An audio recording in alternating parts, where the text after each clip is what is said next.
BMW'larning ichida eng приятный ovozi X5 G05 mashinasida bo'ladi.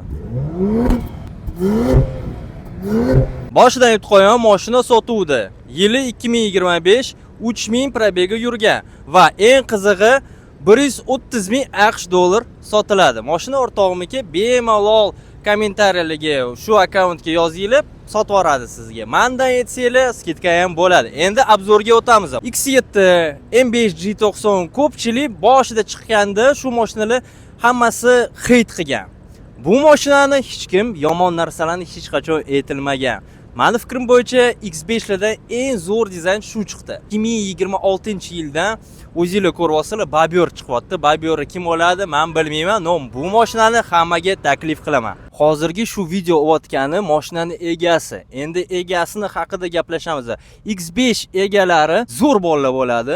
Bir-ikkita o'rtoqlarim shunaqa mashina yuradi. Eng qizig'i, shunaqa so'zni eshitganmisizlar? Kodni qisgan boy bo'ladi. Haqiqatan shunaqa mashinalarni, premium mashinalarni boy odamlar haydaydi. No ko'chalarda ko'rmaysiz, paqalatib yurmaydi. Haqiqatan spokойный, katta bolalarga o'xshab status bo'yicha yarashiga yurishadi shu mashinada. Kapotda ostida B58 3 litrli benzinoviy dvigatel jihozlangan.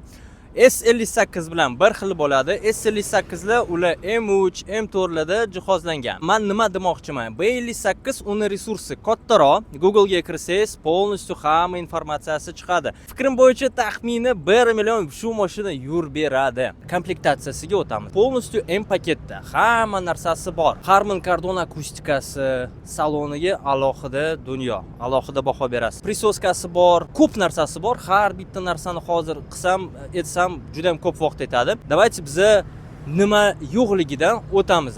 Ikkita narsasi bo'lmaydi.